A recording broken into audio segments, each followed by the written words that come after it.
بسم الله الرحمن الرحيم الحمد لله القائم بكل نفس وما كسبت العالم بأنفس وإن خفيت سبحانه أحسن خلائقي عددا وأحاط بهم علما وكفى بهم رزقا وأصلي وأسلم على خير خلق الله سيدنا وحبيبنا ومولانا محمد صلى الله عليه وسلم وعلى آله الأطهار وأصحابه الأبرار ومن اهتدى بهديهم تسنى بسنتهم حتى تقوم الساعة. Assalamu alaikum wa rahmatullahi wa barakatuh. Welcome to the primer for the primers. So this is an introduction to an introduction. And what I've done is tried to prepare the Waraqat of Imam al-Juwayni in a way that facilitates you studying it in the other series that I posted, around 60, I think, lessons. So this is really going to be for people that want to get started. They're not interested in a lot of the cumbersome Arabic terminologies. They just want to have a basic idea of what Usul al-Fiqh is. And they may want to continue their studies, or they may not, but this is going to give them bi'idhnillah. وَمَا تَوْفِيقِي إِلَّا بِاللَّهِ. Guidance is only from Allah, and success is only from Allah. A really good understanding of the subject, insha'Allah ta'ala. So we're going to be doing the subject or studying the subject, Usul al-Fiqh. You can see it here on the screen, alhamdulillah. From the Waraqat, the papers, the small, concise primer of Imam al-Haramain, with some of a great scholar, his name was Al-Hattab's commentary. What we're going to talk about now is just an introduction to the text and the authors. And if you're interested in taking this with the course material and examinations, you can sign up at my online school and take this on demand. Visit suhaibwebb.com. Get started today. Only $24 a month for all our classes, for everything, for you and your whole household, as well as our lives and more. Imam al-Hattab says about the Waraqat of Imam al-Juwayni, a book small in size, abundant in knowledge, great benefit, and it's a blessed text. Like, people that have studied it have khibra, and this is something that you'll find sometimes with scholars. They'll say that we have a khibra, we've had experiences, like the Risala of Ibn Abi Zayd, with that text where we find that there is a lot of khair and a lot of barakah and guidance that comes out from these texts that help us live our lives as committed Muslims. What are the learning objectives that we want to take? Number one is we want to be familiar with the text. So to understand the Waraqat and its commentary, what's called Qurratul Ayn. Qurra means the sweetness, al-ayn, of the eye or the soul. So al-Waraqat is the text. The explanation is Qurrat al-Ayn. So Waraqat is the text written by Imam al-Juwayni, the small primer. That's why it's called Waraqat. Waraqat means small, few papers. And its explanation, Al-Hattab's book, is called Qurrat al-Ayn. So you're studying foundationally Al-Waraqat, secondarily parts of the explanation of Al-Hattab al-Maliki and Qurrat al-Ayn. And so you want to recognize their structure, their purpose, and sort of their method of teaching when it comes to the subject of Islamic jurisprudence principles and evidences. Number two, we want to recognize scholarly importance to appreciate the academic significance of the Waraqat and its commentary in its place in the tradition of Islamic legal theory. Like, in the academic canon, where and how important is this text? The third, we want to emulate scholarly excellence to follow the exemplary intellectual and scholarly qualities of both authors, Imam al-Haramain and Imam al-Hattab. One of the outcomes of coloniality is that we're sloppy. One of the outcomes of coloniality is that you don't find the ihsan, specifically in religious areas, at a large level like you did in the early days of the Ummah. Here's this important quote that comes from one of my lectures. These objectives will help guide our journey through understanding the foundational text of Usul al-Fiqh, this one, Waraqat, that has been a source of education for scholars and non-scholars for centuries. So let's talk about the text quickly, an introduction to the text. What is Waraqat? A concise primer in the principles of Islamic jurisprudence and its evidences, written by Imam al-Haramain al-Juwayni. Notice I keep adding here. I'm not just saying principles of Islamic jurisprudence, right? I keep saying and its evidences. And if I wanted to give you a complete definition. I'll say it's a concise primer in the principles of Islamic jurisprudence, the evidences of Islamic jurisprudence, and the qualifications of a scholar who is going to engage these principles and use them to benefit other people. Okay, so just FYI there, pay attention to that.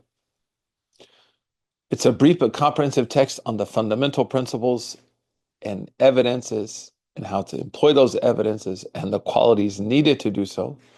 It introduces largely terminology. So you want to understand that when you begin your Islamic studies and you study these very small texts like Al-Ajurumiyya, for example, in grammar, Nur al-Idah in the Hanafi madhab, Al-Akhdari in the Maliki madhab, Matan Abi Shuja' in the Shafi madhab. These small texts, As-Sulam in logic, for example, Matan Samarqandiya in Balagha. I'm just naming books. Okay. What I'm naming is little small books. They look like this, about this size, right? These are called mutun. I like to say matan means meat, so these are the meat that you need, right? This is giving you that protein to be able to push forward and study more. But these small texts, whether it's the Waraqat, whether it's Ajurumiyya, whether it's Nur al-Idah, Al-Akhdari, whatever, the books I'm mentioning now, Nur al-Idah in the Hanafi madhab, Akhdari in the Maliki madhab, Matan Abi Shuja' in the Shafi madhab, Sulam in logic, Al-Ajurumiyya in grammar, Bina al-Af'al in morphology. These books are largely teaching you, remember this, it's very important, terminology. So they're largely abstract. And that's why people, when they study Ajurumiyya, they're like, why don't I know Arabic yet? Well, you're learning abstractions. Arabic is usage, right? So I like to tell people, when you're studying Ajurumiyya, put labels all over your house of Arabic things, like the bookshelf, the in the kitchen, label things, in your living room, label things in Arabic, even if you have to use a transliteration and habituate using the words in your car. So now you're moving beyond abstractions. So these small texts, largely their job is to teach you terminology. Why? وَعَلَّمَ آدَمَ الْأَسْمَاءَ كُلَّهَا. Allah taught Adam the ability to name things. So scholars follow this methodology. And scholars historically noted that the process of sound cognition begins with the proper definition of something. Then after someone has that proper definition, they have what's called a tasawwur. They conceptualize the knowledge. Then they're able to either affirm or deny if whatever they're studying agrees or disagrees with that knowledge. What's called tasdeeq or takdeeb. It's very important. So I'm giving you something now, especially if you're an educator, if you're a homeschooler, if you're a student of knowledge. These small early texts that you're going to encounter in the normative system of Sunni education. I can't comment on the Shia system. I don't know about it. So I'm not trying to be disrespectful. I just don't want to say something I don't know. Are largely going to focus on terminology, not application. Number three, the structured approach. It's going to provide you a structure for teaching and learning Usul al-Fiqh. Like the method that Imam al-Haramain uses, the system that he uses in the book, he took from Shirazi in a book called Al-Lum'a. Imam al-Haramain, this Waraqat actually is a summary of a book called Al-Lum'a by Sheikh Imam al-Shirazi, rahimahullah. But what they give you is now, pedagogically, here's the frame, here's this table of contents, here's what you're going to teach, here's what you're going to learn when you study Usul al-Fiqh in this order. So they're ordering it, they're organizing it for you. The fourth, the foundation for more advanced studies. So everything I just told you now, if you think about it, it's like it's preparing you to launch into something else. After I learn terminology, then I can do comparative terminology. Then I can do the application of those terminologies. Then I'm going to see the debate over the application.